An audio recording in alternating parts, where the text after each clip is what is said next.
Aloha, aqui é Rico de Souza, mais um episódio do Aloha Podcast e hoje vai ser um dia muito especial. Eu trago um grande campeão, campeão mundial de surf, um cara espetacular, grande competidor, muito inteligente, um cara muito competitivo e hoje vai ser uma experiência diferente para mim, porque eu vou entrevistar ele em inglês. Então eu espero que vocês gostem dessa experiência, peço até que deixem um comentário, né? E esse grande surfista está aqui no Brasil, não podia perder a oportunidade, e ele é Mr. Barton Lynch. How are you, Barton? Okay, man. Love you, brother. Good to be here. It's a great play. It's a great time to have you here. You know, we're friends for a long time. You know, and today you go to Australia, to Hawaii. Yeah, I returned to Hawaii. I've been here for the ISA World Junior Surfing Championships and commentating that event, which Brazil won. Yeah. Parabéns, Brasileiros. Brasileiros was very good. We win as a team, and Yep. Ryan wins a junior division, huh? Yeah, he was fantastic. And then you had two surfers in the under-16s finals, Ryan Coelho and who was the other guy? Guilherme Lemos. Oh, That kid Guilherme was Lemos. amazing too. So the Brazilians Did are well. ripping. The storm is a big, long storm. It's a long story. It's not a short storm. Like, Yeah. and finish is like. That's great. Now I'm gonna make for the sponsor. I will Yeah. talk in Portuguese a little bit. Okay. Não poderia deixar de agradecer a Simples Reserva, que é o nosso patrocinador, e a Simples Reserva tem cores espetaculares e usa aquele algodão peruano que é super macio, maravilhoso. E você pode ir também na loja do Barra Shopping, né, que é uma loja espetacular, a loja física, né, também pode entrar pelo site, também pode comprar pelo cupom Aloha10, você tem 10% de desconto. E parabéns que está abrindo mais duas lojas, né, Norte Shopping e Rio Sul. Então, muito bom, obrigado, Simples Reserva, por essa grande parceria, né. E aproveitando também, there's a little present for you from Simples Reserva, a t-shirt for you. Muito obrigado, You can open and show it. Look, feel the scent. Yeah. What is that? This is a cotton Differential. for Peru, do you know? Oh la la. Nice, huh? And, You know what? My son's football team colours are red, oh yeah? so we can wear this to the football to support them. Very as well good. as Flamengo, huh? Flamengo is red. And I would like to Muito também obrigado, amigos. queria agradecer também ao Gourmet, que é a culinária espetacular, um japonês. Depois você começa a visitar aí no Gourmet, a se alimentar, comer lá naquela culinária espetacular. Você vai até em outro japonês, você fica com saudade do Gourmet, porque é muito bom, né? E você pode ter o Aloha, né? Você pode ter um desconto de 25% na sua primeira compra acima de R$120. E no final aqui o Gourmet manda para a gente degustar, né? Também queria agradecer a GR, né? Que sempre dá força para a gente na gravação, um dos melhores estúdios. E obrigado aí, Betão. Aloha. Barton. I've got a present for you too. Okay, brother. Yeah, All brother. right. Let's see here. Oh, Stoke Bloke. Look this guy. Barton have a podcast in Hawaii, Stoke Bloke, né? Quer dizer, o cara alegre, o surfista alegre, né? Thank you very much, you know. Only one in Brazil. of The its only kind. one in Brazil, special for me, huh? Yeah, And I have for the Godfather. another present for you from Cia Duarte, meu amigo Léo. Please, open for you. Muito obrigado, amigos. Oh la la, what is this? Open. What is? You take home. Oh, that's what it is, folks. Aloha. Aloha. Good one, huh? With Good Rico de remember. Souza. Muito obrigado, amigo. E agora, para iniciar, se você está gostando do nosso canal, se você quer ajudar a gente, se inscreva lá no YouTube, toque o sininho, se inscreva no nosso Instagram, Aloha Podcast, que é uma grande contribuição. Faça seus comentários. E vamos lá. Barton, yesterday was good. We have a good dinner, a good talk, huh? Yeah, amazing times. Yeah? Always good to reflect and look back at the times we lived. Yeah. It was a wonderful time to be a surfer and to be alive in the world. And maybe better, I'm 60. 60. You're a little bit older than me. A lot older. I'm gonna 71, gonna be 72. So 11, 12 years old makes a big difference. You know. But still good.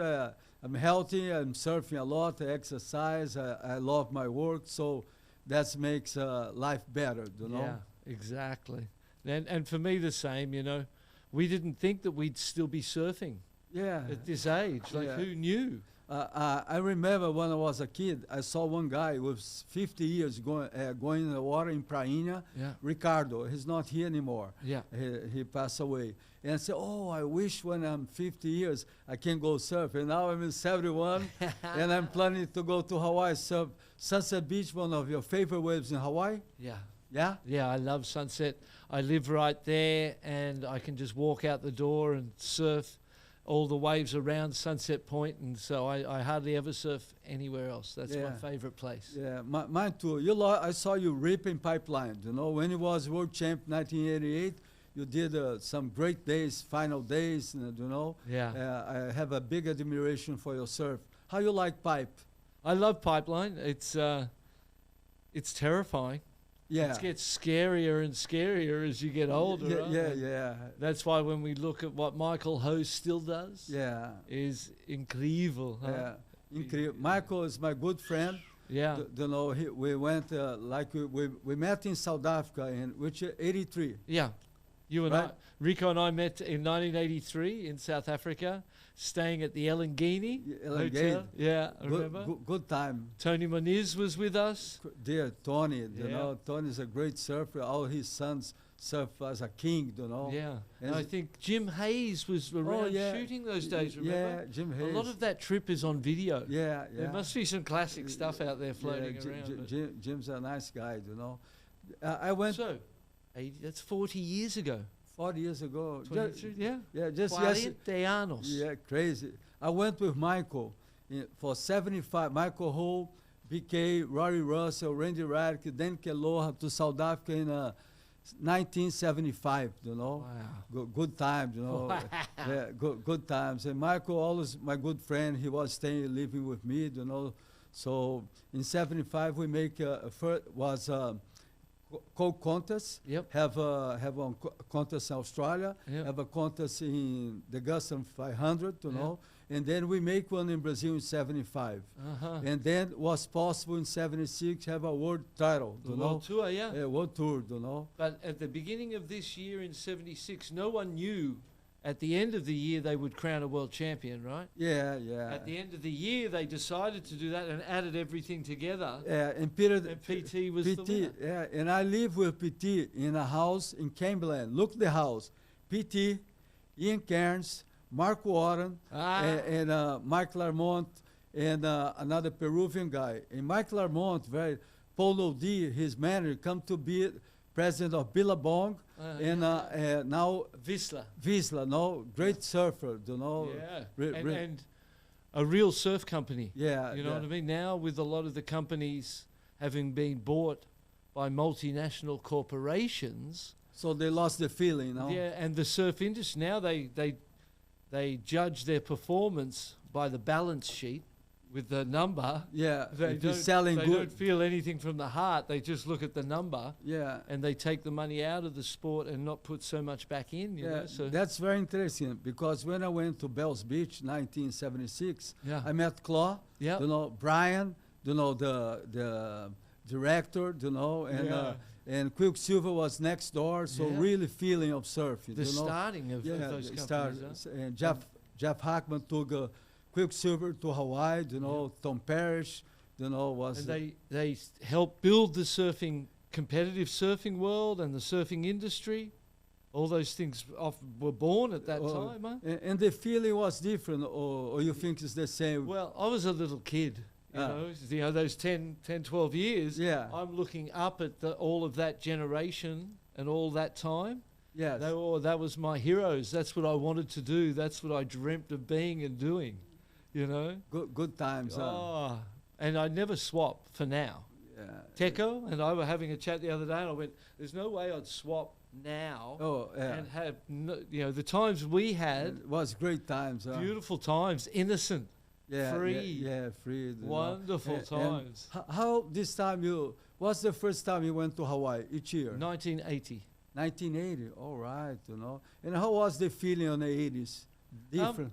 Well, the Australians, they weren't liked. They didn't like it? Ian Cairns. Hey, before we go anywhere, I want to... When you were staying in that house at Camiland... Oh, you want that story? I heard that... I heard that they kept eating all your food, huh? Yeah. Hey, this is a Brazilian, let's eat his food. I have a story that I never talked before. That's a good one. It's a good story. I was in Hawaii. I live Peter Townley, world champ 1976. Mark Warren come to the president of Quicksilver, and Ian Cairns come to be president of ISP now. And was a great house. And everybody this time, 72, we live in front of Camiland. It was a supermarket that we have just next door at Sunset, And then we have a refrigerator, and everybody have your shelf, and everybody eat my food, and say, fuck, I don't have no money, and people eating my food. I'm going to get the stealer, I'm going to get, who is the guy? Who's the Australia or Peruvian or South Africa eating my food? I have a good thing to do it, So watch out. I'm a bad boy. Don't take me by this action. Then I get the milk, in the supermarket, make a little hole, and I piss on the milk, And the milk come bad, And then I put in the refrigerator, and I find out who's the crazy motherfucker who drink my milk. And then come a guy, fucking what is happening here? The guy very mad, but I stay quiet because the guy was so big. I was a small Brazilian, so I caught him. So after that, nobody eat my food anymore. You like this? I love that That's story. A good story, yeah? That's a great story, and it just speaks to the time where you can play a joke on your friends like that.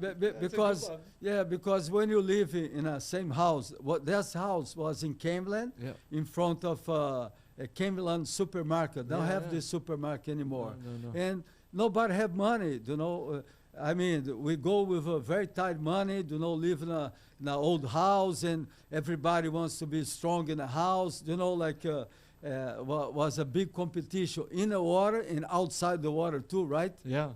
They're trying to sneak on you, but they didn't know who they picked for the fight, huh? Yeah, the Portuguese Pick small the wrong guy, but they're going to get it somehow, Tell me something. How long you live in Hawaii? You live in Hawaii for 4 years? For a long time, I would do like an endless winter.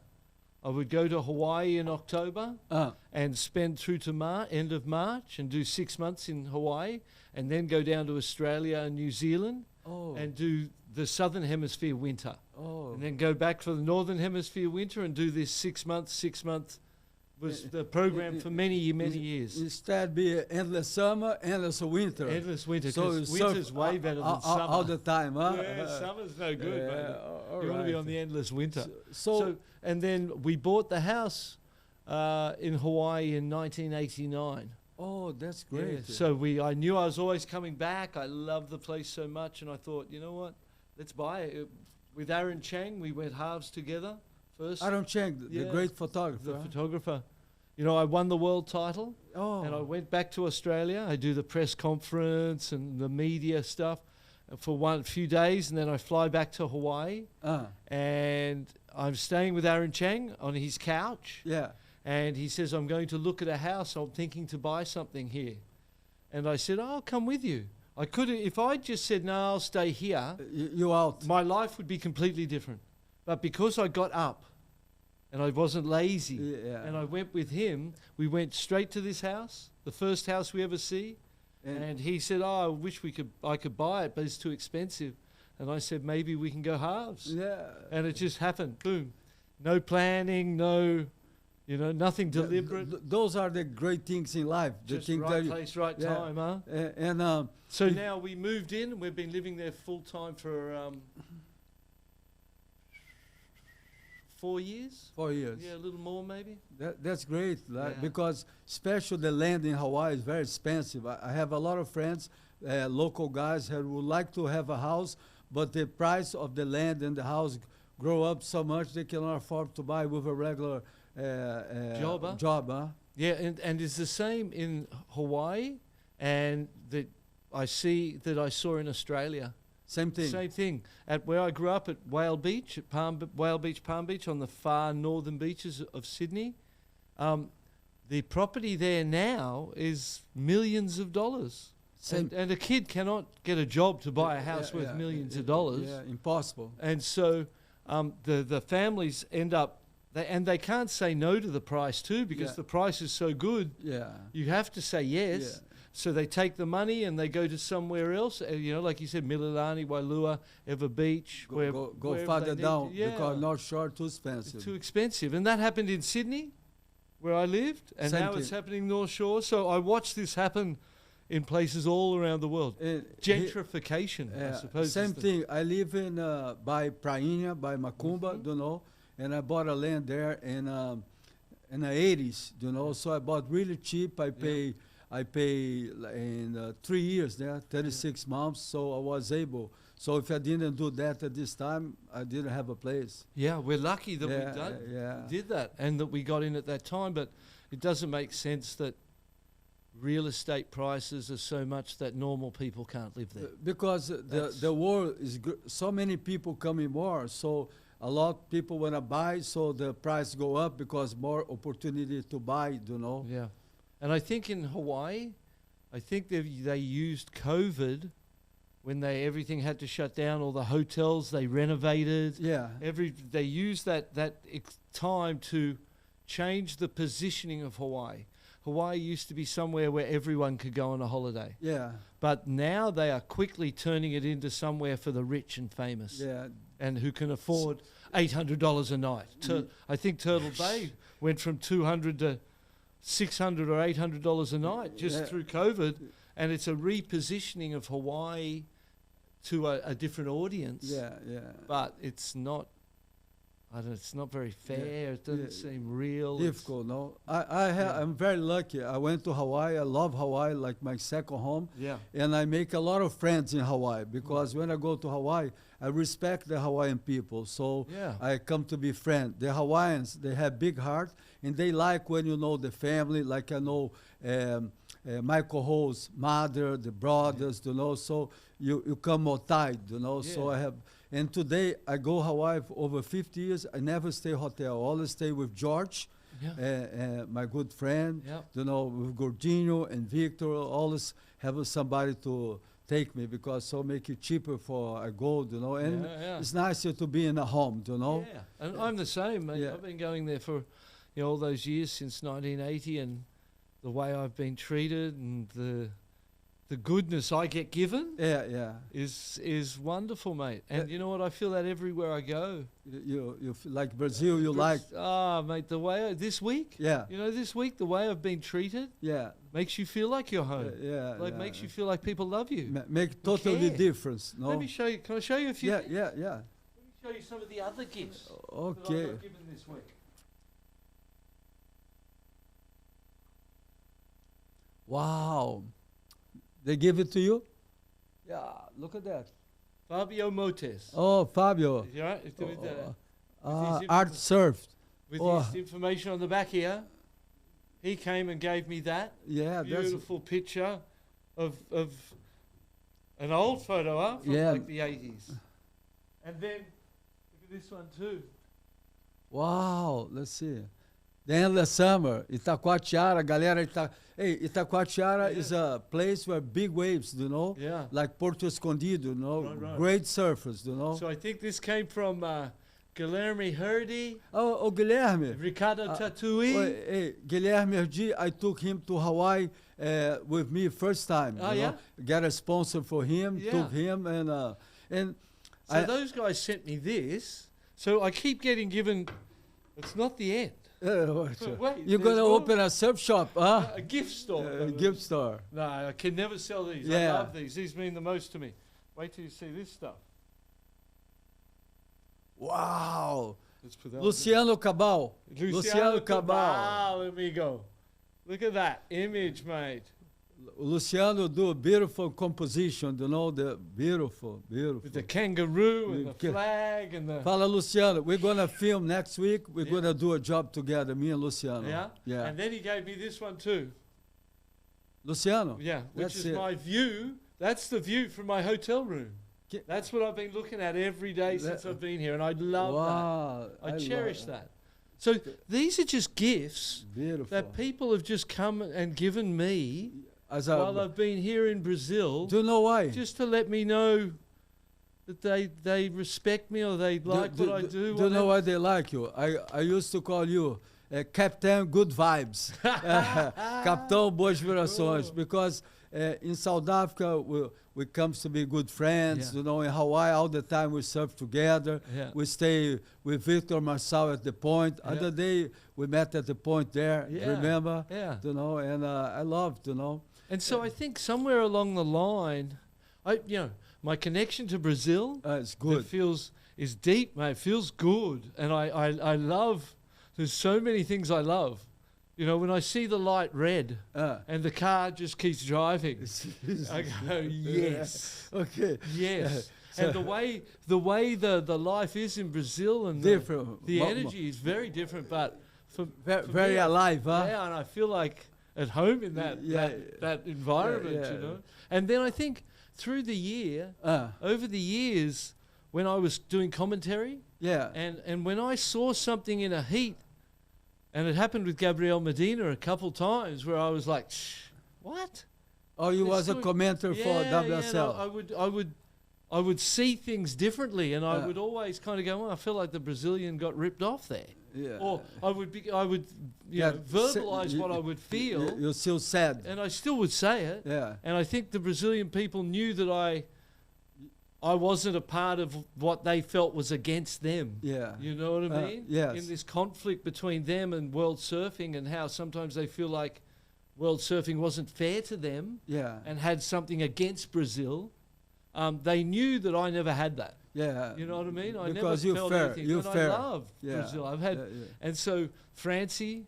Yeah, you was married. He was married with a Brazilian girl, great bodyboarder, Francis, huh? Yeah, Francie Hazard. She was her and I together a long time. We had my daughter Tamarin, who is now 29. 29. Just turned 29. And she was born in Sao Paulo. São Paulo. And, you know, we spent a lot of time here in Brazil at that time. And Hawaii too, no? I drove to the hospital in Sao Paulo for her birth. And so that created a really good connection for me to Brazil. Australians and Brazilians, I think the country have similar, do you know what I mean? Australia is more organized, but the feeling is the same, you know, like the Australians, great surfers, very organized, you know, but the feeling, party guys, you know. Yeah. I think is, things change, in our time. Yeah. Around, we've watched a lot of things change. Yeah. You know? And it's mostly for the good. Yeah. I went to Australia in 76, you know. Right. And I went with the Hawaiian team. Yep. And that's a great story, you know, was Michael Ho, Reno Abelira, Eddie Aikau, Clyde Aikau, all the Hawaiian, all the Dane Keloha, you know, great surfer, you know, and was a very good time, you know. Was that for World Championships? Yeah, it was for Bells Beach. Bells Beach, you know, and then I think then we went to Bali, you know. So after the concert was Bali, went me, Michael Ho, Brian Surratt, and Roy. We three, and a California guy who didn't surf, you know. Right. And talk about people for Hawaii. Sunset Point was you live at Sunset Point, no? Yeah. That's the best place to live in Hawaii, no?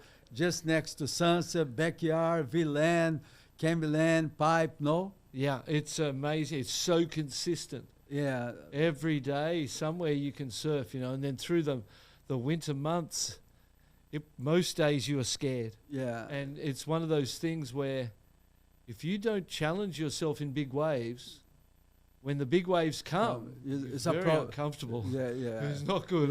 You have to be consistent at this to keep it up. So that's part of the reason for being there, is because the waves will scare you most days. I surfed sunset over 50 years.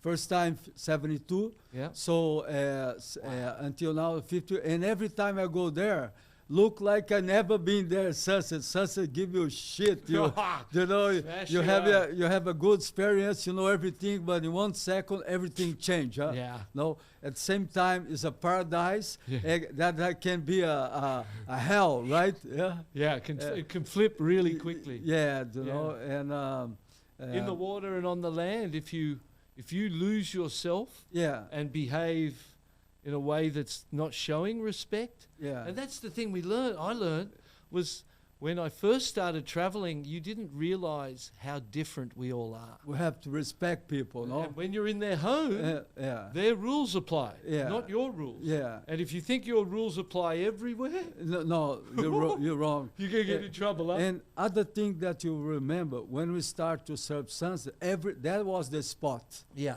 You know, like Simon so Sean Thompson, all the great surfers was there, very compete, you know.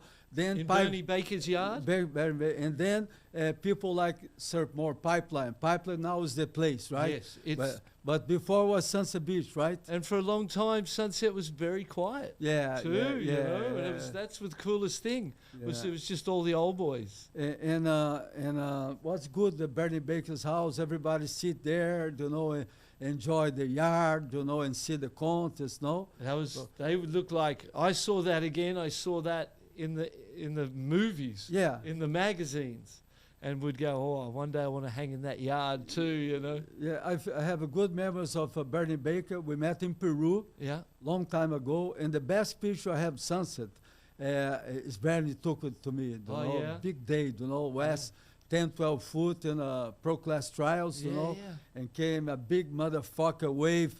And only 4, 6 guys, I don't remember the heat, though. If I don't go in this, well, I never go. And then, man, I take the wave, and Bernie showed me, give me, you know. So thank you, Bernie, you know. I want to ask you a question. Are you proud when you look at Brazilian surfing now? When you look at from the days that we know each other, like you were involved before we met. Yeah. So we met in '83. So you were involved for 10 years, say a decade, traveling the world. One of the first Brazilian surfers many countries met. Yeah, right? You pioneered. I will tell a story funny here. When I was a champ in 1972, I went Ubatuba, was already shortboard, you know. Right. And then I didn't have a sponsor. I went for TV. Flávio Cavalcante was a big show, and to ask for a ticket to Hawaii. Right. You know, and I went there, you know, and I had 39 fever, but I said, I'm going to fucking go anyway. I don't care. Even I go, I go. And then he gave me a ticket to go to Hawaii. And Pelé, it was in this show, he make 1,000 goals, you know, and I was in the same. So, same television program as Pelé. Was good. And then I went to Hawaii, to California, to surf in Oceanside, you know, was a surf competition. I went there, get a letter from the Pauluissa, the Federal Association make the contest, and I went to live 2 hours inland, you know, in a garage, you know, and I think California would be good. It was very difficult to get to the beach, to get there with cold water, small waves, but I start to see the world, you know, see the surfing. So I surf with Andrew McKinnon, same hit. Andrew McKinnon, with Mark Richard, you know, and was good. And then I went to Hawaii, and then I lived with the Australians, you know. Then I told you that story, you know. So everything very pure, you know, very difficult. So answering your question, so I'm very proud that I begin all the way there, you know, like a road, you know, like a freeway. I was one of the first guys, like other Brazilians, to to make pavement the road. You know what I mean? Like much respect, brother. No, you know, you're an uncle to all of us. And what is good, I feel proud wherever I go, Australia, South Africa, California, Europe, Bali, I have friends like you, you know. No bad vibes, you know. No bad vibes. You know, people always give me house, give me love, you know, invite me to eat, you know. That's the most important thing in life, you know. So I'm very proud to see the Brazilians, like the Brazilian store, Italo, Toledo, you know, Medina, Mineiro, you know, all the Sousa, Mineiro, you know, all those, and the new generation too, like Ryan, you know. So I'm very proud. And the first time I see Mineiro win the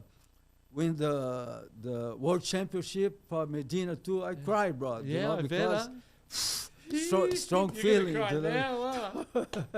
Strong feeling, you know. I'm strong for many things, but when come the real feeling, you know, you see a young kid, you see somebody live their dream. Dream, you know. That's strong, you know what I mean. It's beautiful. I'm proud, you know what I mean. You like should be, mate. I'm proud, you know.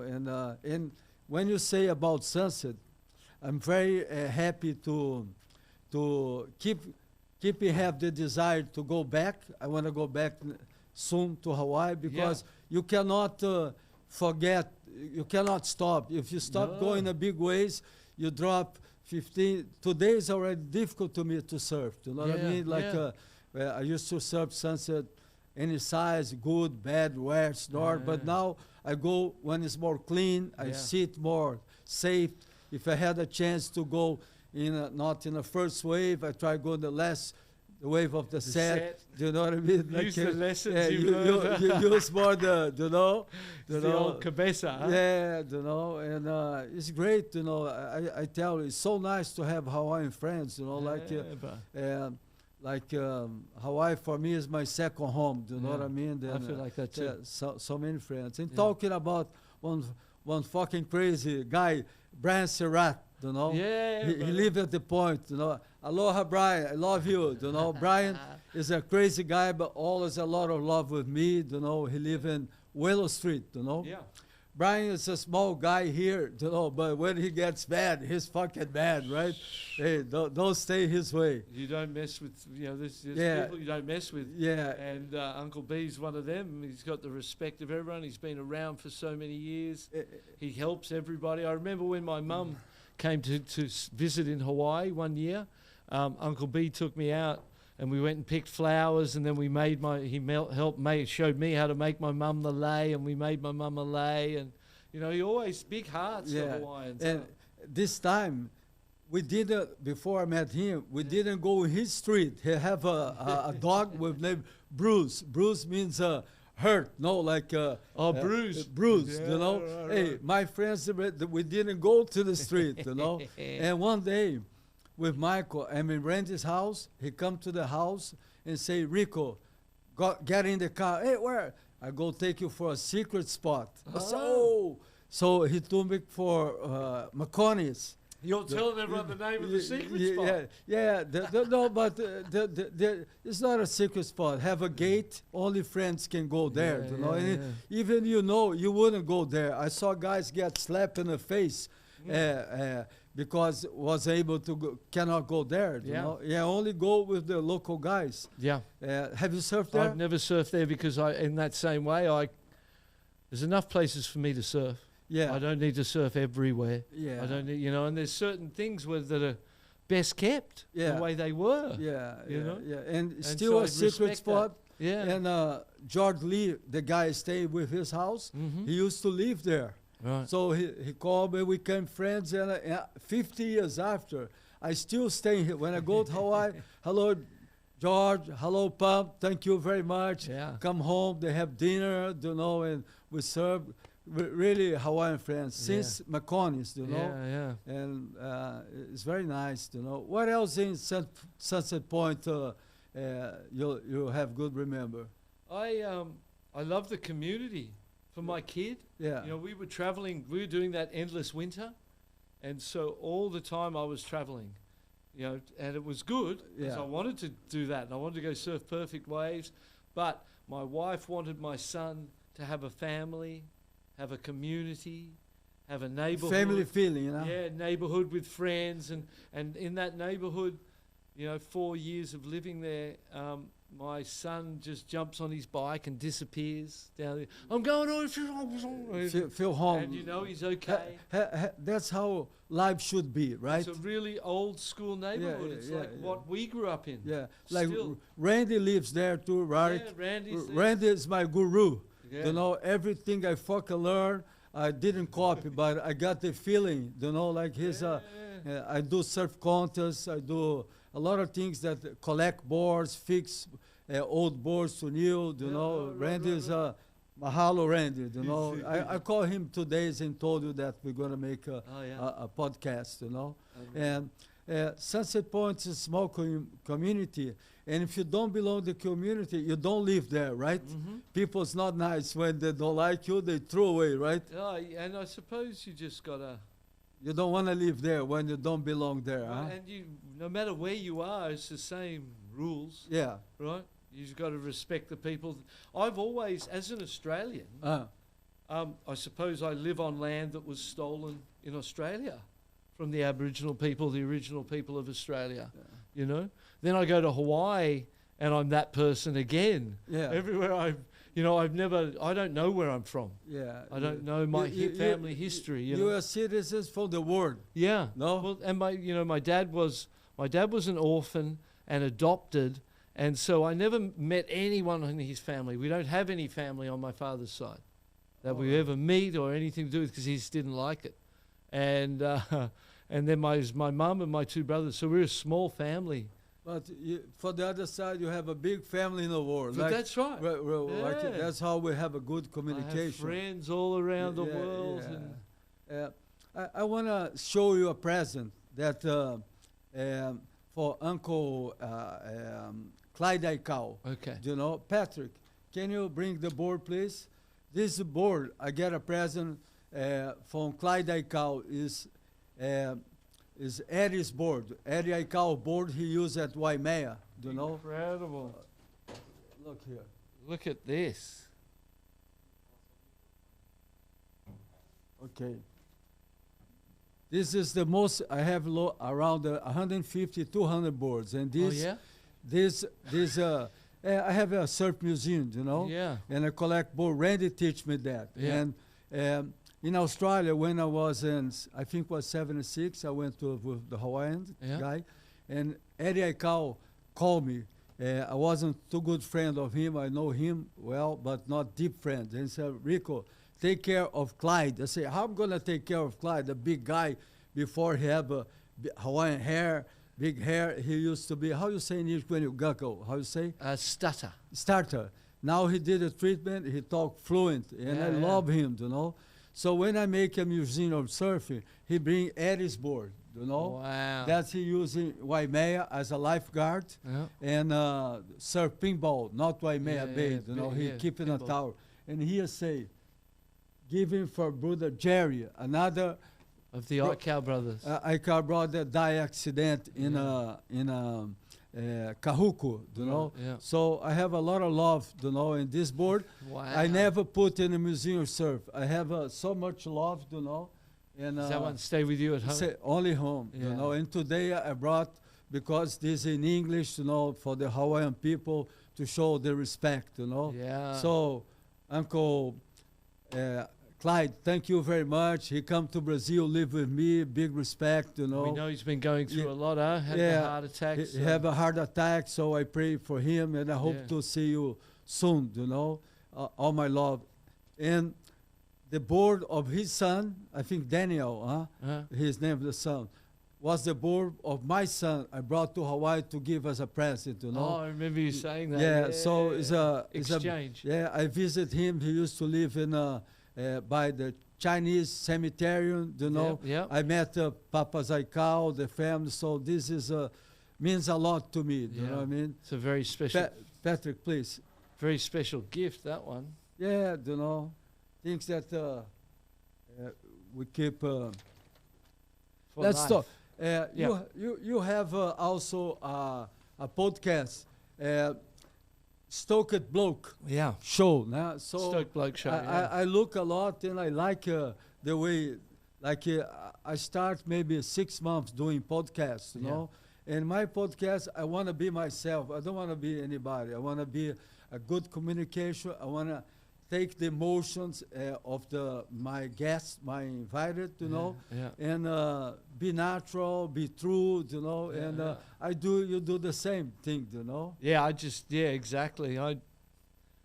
We live in a time where there's a lot of pressure for people to do certain things, live a certain way, think a certain way, but I don't think the same. I don't listen to other people. Yeah. You know what I mean? You do what you are. And I'm connecting with myself, with my heart, with what I believe, what I feel, and I try to be the best representation of myself and represent my father and my mother and make them proud and make myself proud. And make yourself proud because you're a nice guy, you know. And I have dreams, you know, and I've been lucky so far to be able to live those dreams like you have, you know.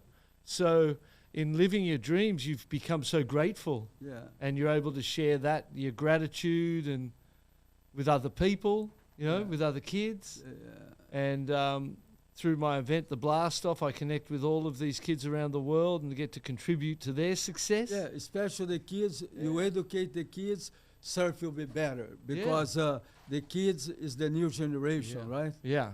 And sometimes when you're a competitor and other people fail, it makes you feel good because they fail. But that's not a good attitude. Well, it's unevolved, isn't it?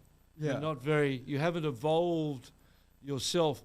When you get to the point where you can recognize that other people's success is good for you, and you don't enjoy other people's failures, you know, this is a powerful place to be where when you hope the best for everyone. When you fall, when you have a bad experience, that's you have to get the good things for this difficult moment to grow up. Yeah. You know? The last 2 years have been really difficult for me in that I've had 2 big surgeries, one on my shoulder and my wrist from skateboarding, and then the last one in September on my spine. Oh, the spine. Yeah, so I haven't surfed since June. Since June. Yeah. But first day you come here, you know, I invite you to paddle. Yeah. You know, and I say I want to show a tourist place. You have Corcovado, Pão de Açúcar, Maracanã, many things here. But I took you for the island where nobody goes, right? Yeah. Tell me about that experience. I invite you to paddle for the island, second island. For me, I'm happiest in the natural world. Yeah. You know, when I'm in the middle of a bush, the jungle, or I'm on the top of a mountain in the snow, and you look around and no one else is anywhere and you're in the middle of nowhere. Or in the ocean. Yeah, that's I learned with the Hawaiians, with Dennis Pang, with Vito about paddling boards, you know. Yeah. Kip Jagger, he used to do Catalina Island, you know. And I always was a good paddler, you know. Right. And I keep this because I love people, but when it's too many people, I don't like crowd, you know. And then so I like to go to the island by myself, only with the sharks, my friends, you know. I saw some sharks, big fish, but I feel comfortable. I learned with the Tahitian, with the Hawaiians. When you go like 10 miles outside the ocean, you know, by yourself, you know, you feel comfortable. It's really good, you know. I love that feeling. You know, like you know. And even if you're just at home alone, or in, you know, the ability to be happy within. That's the time we live in now. We live in a time because there's so much media. You have to follow what everybody do, right? And the mainstream media. I don't know about Brazil because it's the same, bro. But the mainstream media, where in America, in Australia, I believe, have not been honest and not truthful. They say whatever the money pays them to say, like a machine that you put money in and it says what you want it to say, whether it's true or not. You have to be successful, right? Yeah. Make money. I teach my sons, my kids, to be happy. Yeah. If you can make money with what you do, it's better. Do you know what I mean? Yeah. Like I do surfboards, I'm doing the podcast. I'm loving. I'm bringing intelligent people, great people. Man, Scooby, Chumbinho, Chumbo, Bocão, yourself. I'm bringing Ryan, the kid, you know, Marcelo Serpa, and many good guys, So Give Me Pleasure shows surfing, how many great people have in surfing. Yeah, and around the world, just great people. Yeah. And really, we live in a time where the corporate culture is ruthless. The corporations don't have a heart. No, only numbers. Only numbers. Numbers. And then the media tell the stories of the corporations. Yeah. And the politicians seem awfully corrupt too. Yeah. If you look at global politics, money again influences what they say and how they vote and how they act, not their interests in the people. Yeah. And so up there is so much wrong. Yeah. But down here with the people, there is so much right. Yeah. The people there's so much love, and that's why they can't ever win, because the people are the power, the people are the truth, and we know now that we can trust ourselves. Yeah, and one thing that I would like to question you, everybody in life have a mission. My mission, I think, is about surfing. The first surf school, I think, in Brazil, maybe in the world, was a competition, teach competition. I did the first one in 82 in Arpoador to give back surfing. Right. Everything surf give to me. Yeah. And I have Picuruta as a Picuruta, Almir, Ismael Miranda comes second in Waimea 5000, Fernando Bittencourt, great, and other kids too. Guilherme Herdia, too, and give and a mission to show good things in surfing. Respect people, respect when you go to Australia, Bali, whatever, show the real truth. And that's how I feel. This podcast is a part of mission. Tell the truth, be truly good stories, nice people, What's your mission? Yeah, it's a good question. I've been fortunate to be able to be me and succeed in being me, and that to not be something you don't have to be or you don't want to be, to have to do that for money or for things is like being a slave, because you're not you, it's not real, you're doing it for that. I've been lucky to be me. I feel like I've always truly tried to be me, and speak from my heart, share opinions from my heart, and act that way, and then people connect with that energy that is me. That's and great. Then people bounce back to me and go, we love what you do, we love who you are, we love your energy, you're always positive, you're always stoked, always. And I go, what a gift, mate. The gift is that I can be me. That's your mission, right? Yeah, I can be, my mission's to be true, to be me, so and live an honest life. And so people inspirate and you can be the same, right? Yeah, and by me being normal, by being just who I am, if that inspires people and brings joy into people's life, that's and great. even across the planet. Yeah. Say I'm in Hawaii and I'm posting, and the amount of good vibes from Brazil, love from Florianópolis, love from Santa Catarina, love from, you know what I mean? That's great. And I love the social media for that. It's it has everything, has all the sides, good and bad, everything. And nothing everyone have your story, right? Yeah, everyone's that has their story. Yeah. And you get to see people and learn things and connect with the world through social media. You don't have to pay anyone to do it. You don't have to, it's a wonderful thing to be able to connect. And then the internet and that information is everywhere. Special good information is more available. People can connect with information from all around the world on your device. And another question I have to you that I think is very nice. I already know because we talk about, but all the people would like to know. Why you let your bear grow? I know, but I suppose it started when I blew my shoulder up, and I knew I was going to the mainland for surgery and rehab. I'd be away for 3 months, and I said, okay, I'm not going to shave till I get back to Hawaii. And I had my last shave, and I went for surgery, and then in the recovery from surgery, people started going, "Oh, look, you got a beard, you got a beard." And they're like, "Wow, I got a beard." And by the time I got back to Hawaii, I had a beard. Yeah, a big one. And then I was like, "Well, I'm not going to. Maybe I don't shave until I surf. And maybe I don't shave. Maybe I never shave. Who knows?" So I feel like, this is who I am. Yeah. If we were cave people, and we lived primitive times, it's gonna be like that. It's gonna be like this. Yeah, yeah. This is who I am. And so the real roots. The real roots of me. So I feel like in this, I'm connecting with myself. At the same time, I'm saying, I don't really care what you think. Yeah. I don't really have to look a certain way, dress a certain way. You do whatever you feel. And act a certain way to fit in with this. Yeah. I'm just going to be me. Yeah. And take this and see who I am.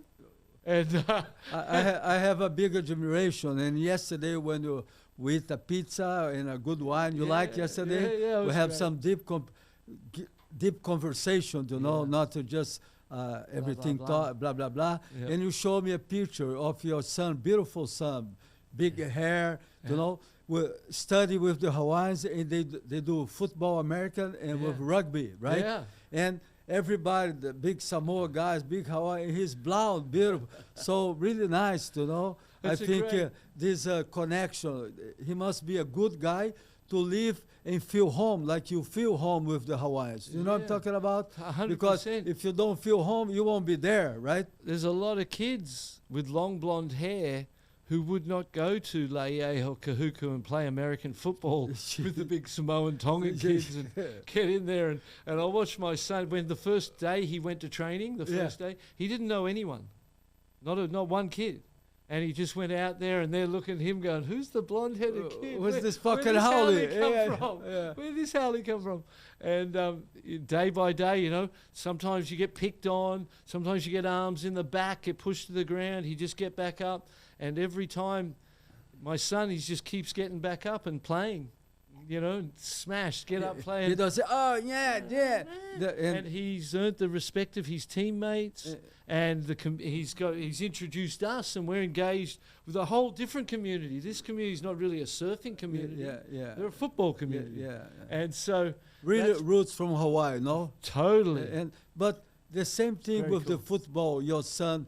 People start to respect. It's the same thing in Hawaii in the lineup, right? Yeah. In Sunset Beach, Pipeline, Rocky Point, you respect, you fall down, you let the guys go, and don't be catching all the waves. And then with the time, with the years, you get respect, right? Yeah, and you catch yourself going to going to say like the way Australians. So I figure Australians drive in between Brazil and America. Like Americans drive very courteously. It's fast, but they will stop for someone on the side of the road and just stop in the middle of and let them cross. No one's doing that in Brazil, right? I do. I do. I go to the red light. No, because America taught you this. They taught me that, like me too, because you gotta old people, young kids, when go to cross the line with a mother. I like to be there. People think I'm fucking crazy, but you have to have respect. And now in Hawaii, we do that same thing. If I respect when I'm in Hawaii and in Australia, I get respect in Brazil. When you're driving in Hawaii, you need to drive like they drive, not like you drive. So I'm kind of, my natural instinct is to, there's a spot up there, just no good.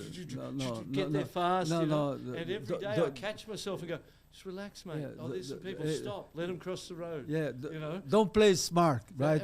Don't play your rules. Play their rules. Like in Hawaii, in America, no smart. You know what I mean? Everybody's the same. What I like about the law in Hawaii and America, the fucking law is the same for everybody. Here you see guys kill somebody and be out the street after. Somehow he get out the jail by not this, but the law are kind of freaky. You can sneaky. You know what I mean? Like but every country is different. You know. And that's the thing you learn traveling, is that you need to, when you're in someone else's home, it's important that you respect their ways in their home, and that's what I think is so great about the traveling. you realise that you ain't it. Yeah. It's a much bigger thing than you. Yeah. You're a very little ant. Yeah. You know? Other thing I like having you here, because I remember when I went to Australia too, I met in South Africa in 75, one guy, Tony White, I don't know, he was Maruba. Yeah. Maruba boys was crazy motherfuckers. Hey, was a big gang, right? They were some bad. Yeah, but he was a great guy, do you know what I mean? Yeah, like that's what I think too. And then we drive Burley Heads, you know, all the way to Bells Beach, you know, nighttime. You have the cars in Australia because the kangaroos, you have a scream. Yeah, that's right. Because the road have a little rocks and break the glass, right? Jump out. Yeah, and then it's a wonderful time. I serve all the way to Burley Head, stop in Newcastle, Mark Richard Place, Byron Bay, right? You know, and meet a lot of people, some friendlies, surf Narrabeen, you know, and one night I saw the kangaroos crossing the street, you know, many kangaroos, like 100 kangaroos jump. No, they're dangerous, you know. Oh yeah, if they jump on you, it can be a trouble. A real accident. And then for sure. And I went to Bells Beach, you know, so good times, you know.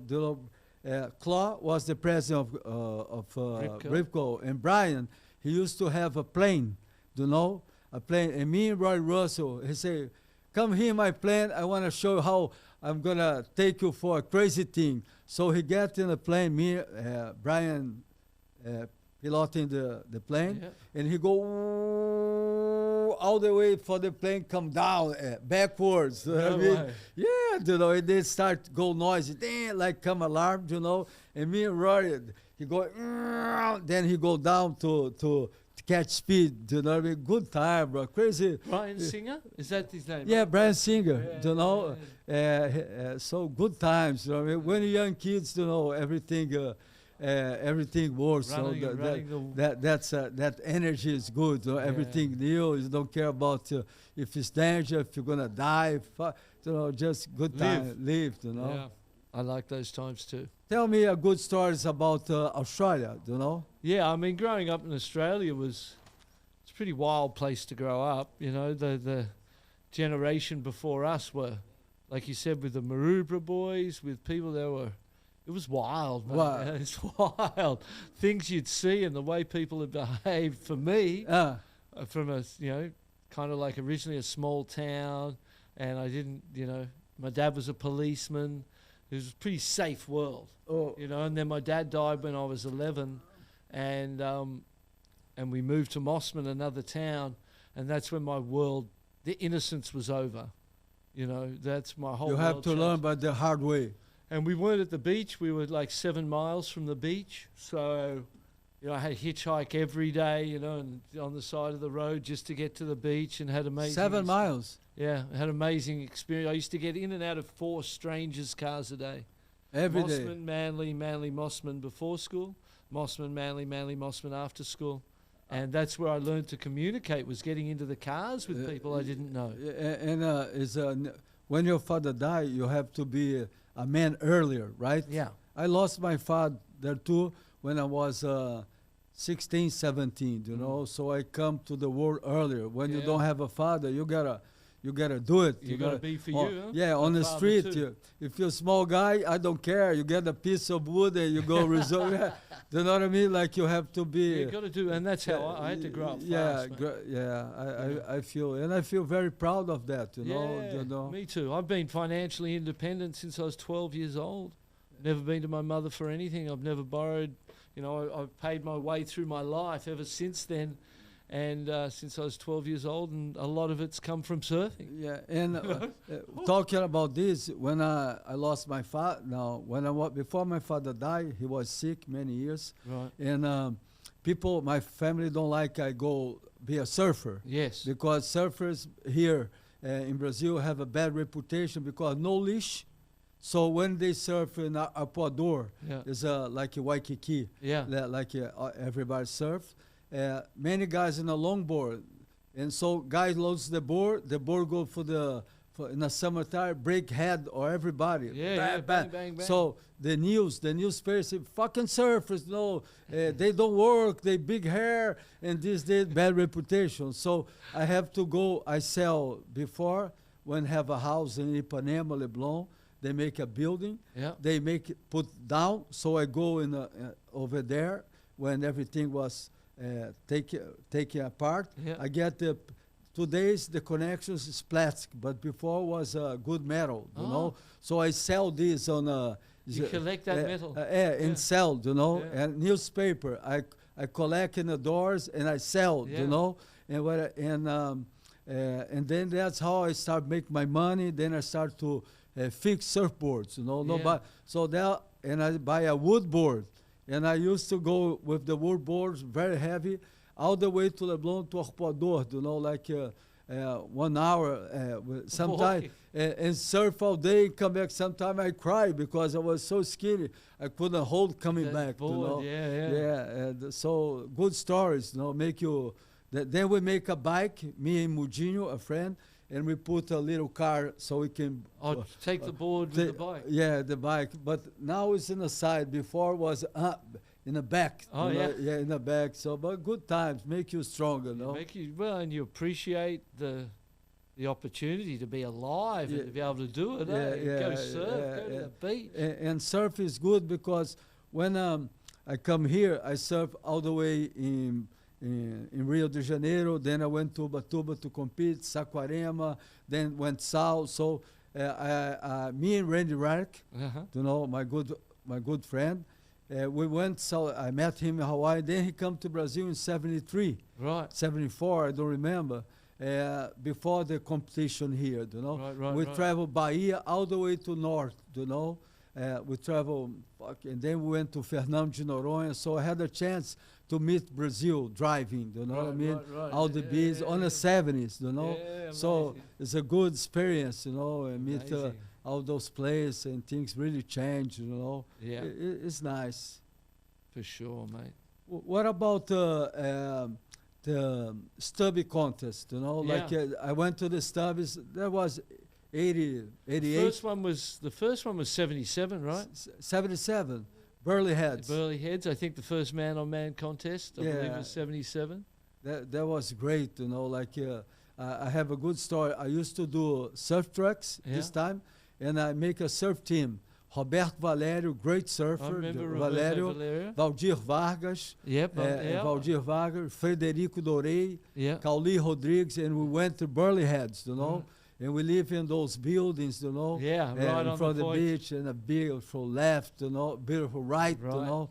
Was Paul Nilsson, was Dan Keloha was second in the world, you know, great surfer from Hawaii. Who was Peter Harris won the contest, didn't he? The local guy. Yeah, local guy, yeah. Peter Harris. Peter Harris. He beat, and I remember Gary Timperley. Gary Timperley. Remember how good he was? Yeah, you know. And the guy who did Man on Man was Peter Druin. Peter Druin created Man on Man surfing. Before, all you guys know, was 6-man hits, and then was 4-man hits, and then when start to show the TV for people understand more who is winning, you know, if you're not a surfer, you don't know. He have this idea now. So you have one guy in red, another in white, so you could... 2 guys is easier to find out. Compare directly. That was good. And stop the hassling. Because there used to be some radical hassling. You know, in the water, you know. And I remember the Nilsson's brothers, they have a shop there, right? Yeah, they ended up with many, many shops. Yeah. And then at the peak they were my sponsor back then too, Nilsson Brothers.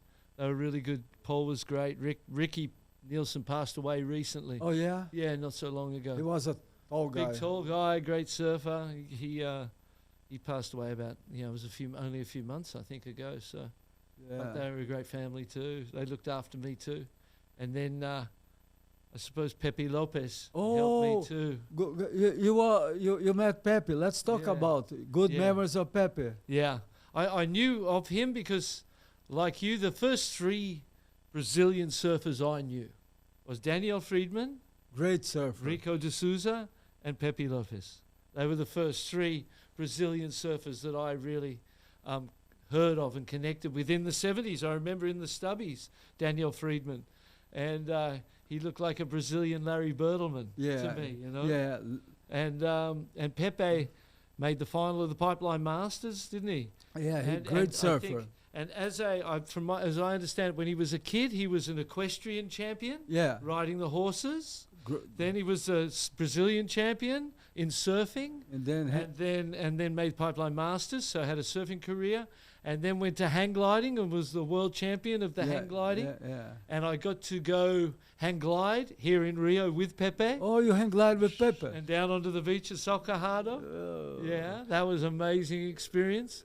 And he got me a sponsor with Alternativa. Oh. And they sponsored me and paid me. And so Pepe was really like a father figure to me. He really helped me and looked after me here in Brazil. And I know that he passed away competing for Brazil in Japan on a day at the hang gliding championships, and on a day when the conditions were pretty gnarly and no one else really wanted to fly.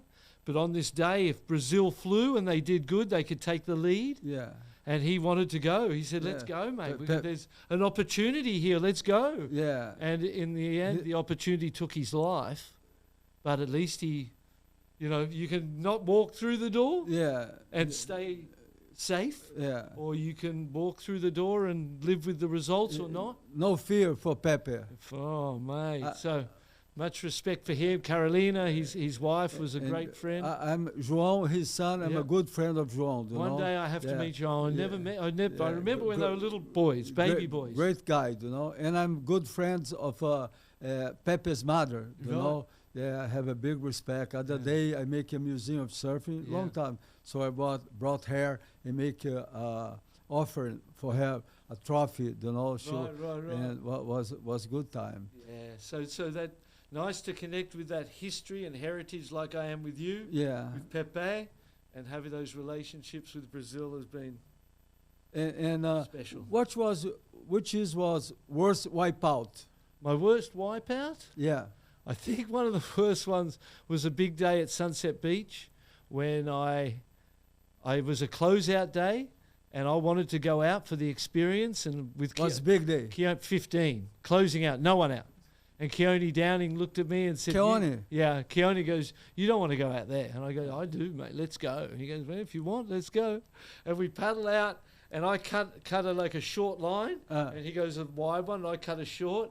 And we catch a couple of waves, but then this giant, like solid 15-foot West Peak.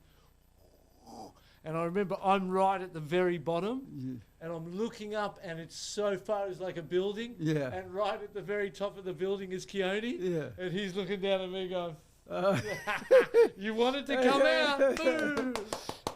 And then the other one that I always remember is at Pipeline, when I won the world title. It was a fantastic day, you know, and I finished the day, and I come in, and the victory, you know, and everything's good. I come back to Hawaii, and I paddle out at Pipeline on my world title board, and I'm feeling very confident. You know what I mean? I've just won the world title. I've got board I love. Feeling good, huh? And it's 8-10 feet, whatever. I paddle out, feel like I'm the man. You know, I swing, I go, I nosedive, boom, boom, boom, boom, boom, and my world title board snapped. Poof. Wow. So I never rode the world title board again. Oh, yeah? The very first wave, back at Pipeline after the world championship, very first wave, the boards, I get broken, and the board gets broken. Jeez. And I get sent to the beach. I go, okay, I get it. Yeah. Like, you're the boss. I understand, not me. Okay, I get it. Hawaii show you how to be humble, humble, no? Yeah. I think the difficult times when you have the good board, sometimes you look sunset, beautiful wave, good board, you go there, you get shit, right? You know, you feel very comfortable and show, I am the buzz here, right? That's what I love about surfing the most. We know from surfing that we're not the boss, that the ocean is the boss. Yeah. And the best, they're like our dance partner, you know, and you go to dance. Yeah. And if you don't listen to the dance partner and keep stepping on the shoes, you get slapped down. You have to be connected. You have to be connected, and you need to be respectful and humble and understand your place in the world to achieve that good dance, the perfect dance. Have you seen Michael Ho? I love Michael Ho. You know, I see Mike a bit, and I love him too, and we miss Derek.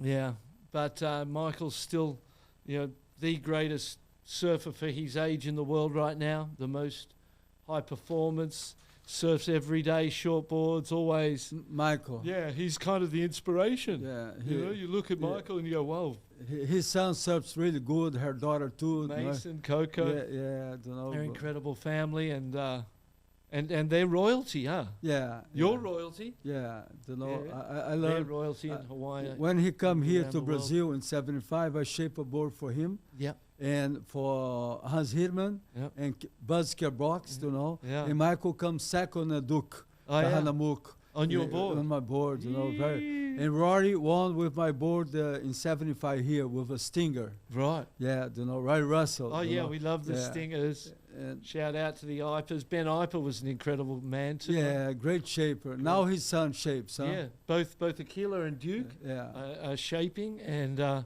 making some crazy good boards.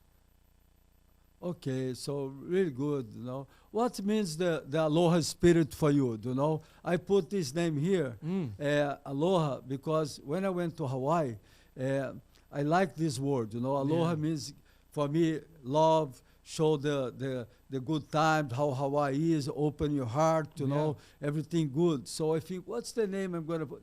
So came Aloha, What do you think Aloha spirit means for you? Yeah. I think the Aloha spirit is centered really in a respect for nature and the environment and for each other.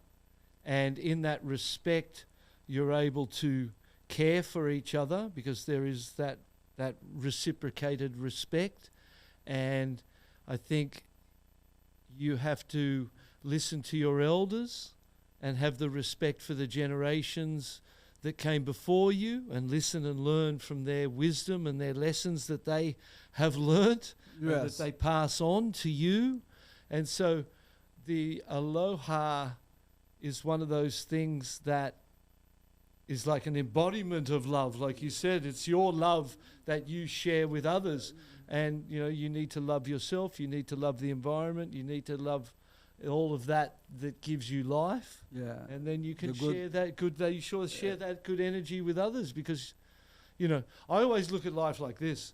When you go to a football game for the kids, say, football, whatever, and one kid sits on the sideline. Yeah. And the game's going and the kid's on the bench. Yeah. And the kid wants to just be in the game. He want to go. Just, let me play. Let me be off the bench. Yeah. And I look at our opportunity to live. When the lady and the man come together, and they make the child. Yeah, that's a miracle. Yeah, right. Yeah. That's your opportunity when you get off the bench. Yeah, like the kid on the bench. We're in the game of life. That's come the real life. That's come the connection. The connection, and you get the chance to live. Yeah. You're off the bench. Yeah. Every living human is a miracle. Yeah. And everyone is off the bench and in the game of life, and you need to know that is a wonderful opportunity. And also, I think too, like I'm 71, so every day I pray when I go to the water. I don't talk usually like that, but I pray for my friends are sick. I have a couple of friends of mine that are very sick, and be happy just to be able to go to the water, to be able to go surf, to have a family, to work in things you like, and special, you have so much war in the world like Ukraine and Russia and this and so many problems that living in Brazil is a good opportunity now, and be happy to have this type of life. And that's what we were saying before, like that world, the war, going on in the world, that's kind of not the people. That's the governments. Yeah. The governments are fighting, not the people. The people don't have anything to do, right? We don't even want to, we don't even, you know what I mean? It's not our decision, not our responsibility. There's people in control who would like to fight. And I've seen this mentioned, right? If you live in a world that has a industry that makes weapons and things for war, they need war to be in business. Yeah, if not, they're out of business. If you have an industry that makes medicine, they want you sick, so you take the medicine, right? So we live in a world that has industries that benefit from the suffering of people. That's bad. Those industries need to be gone. Yeah. We need to stop fighting each other. We need to evolve our consciousness and our understanding of self to a level that goes beyond fighting. I think have some countries, they have a fight, they have a war, and the guy who lives in this country, they don't know why the fucking war is there. The guy, they kill each other, and the guy don't know which reason. So that's bad. That's a human thing. It's a way of behaving that is very primitive. From way back, and everything, really, when you think about it, everything that was owned was originally stolen by someone. Right? They stole it, took it, set its mind, and started to sell to other people. And, so I think we need to understand that there's a lot of, up there's a lot of confusion. A lot of the actions are not the actions that the people down here would take. It's not the heart of the people.